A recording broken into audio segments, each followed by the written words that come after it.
Solusi pengajaran puisi untuk anak SD kelas tinggi Bahasa Indonesia kelas 6. Pertanyaannya, bagaimana cara ibu mengatasi kesulitan tersebut dalam mengajarkan puisi pada anak siswa sekolah dasar? Jawabannya, iya, saya memilih kosakata. Sebenarnya saya coba cari di internet, walaupun memang anak kelas 6 sudah suruh mereka menggunakan HP. Tapi khususnya untuk mencari kata-kata yang sulit dalam hal puisi ini, kita harus memilih kata-kata yang baik. Jadi anak ini kadang masih tabu dengan bahasa seperti itu. Bila coba kata itu referensi di Google dan buku-buku puisi yang mereka punya. Solusinya, pertama, pilih puisi yang sederhana dan dekat dengan dunia. Anak-anak SD biasanya lebih mudah tertarik pada puisi tentang teman, keluarga, hujan, bermain, halaman, atau hewan peliharaan. Kalau mereka bisa merasa dekat dengan isi puisi, mereka akan lebih mudah memahami makna dan lebih semangat untuk membaca atau mencoba menulis puisi sendiri. Kedua, buat pembelajaran lebih interaktif. Anak-anak belajar lebih baik ketika mereka bisa bergerak dan ikut terlibat.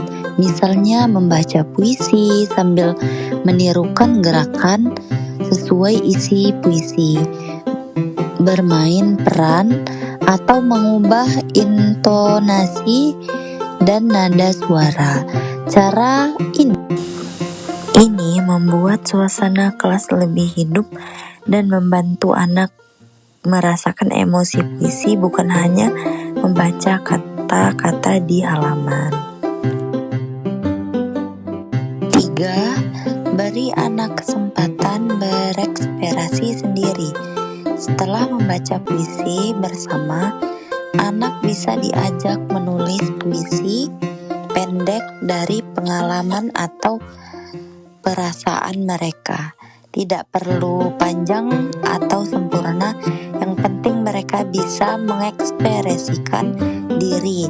Misalnya menulis tentang hujan, teman, atau hewan peliharaan.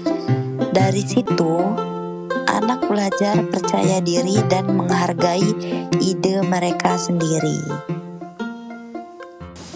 Keempat, ciptakan suasana kelas yang aman dan positif.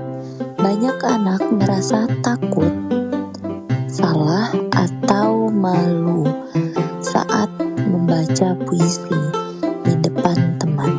Guru harus memberi dorongan lembut, pujian, dan perhatian positif.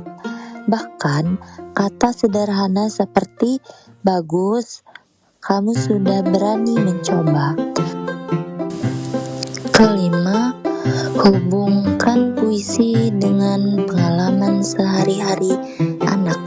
Misalnya sebelum membaca puisi tentang hujan, guru bisa bertanya, "Siapa yang suka main saat hujan?"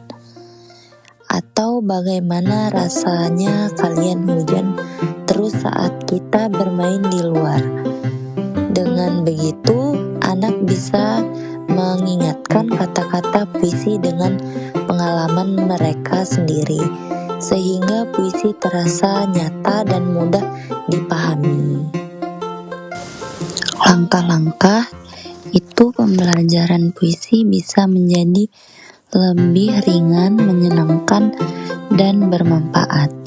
Anak-anak tidak hanya belajar bahasa dan sastra, tetapi juga belajar mengekspresikan perasaan, berpikir kreatif, membangun percaya diri, peka peka terhadap teman, dan menikmati proses belajar dan momen ketika anak tersenyum hingga membaca atau menulis puisi sendiri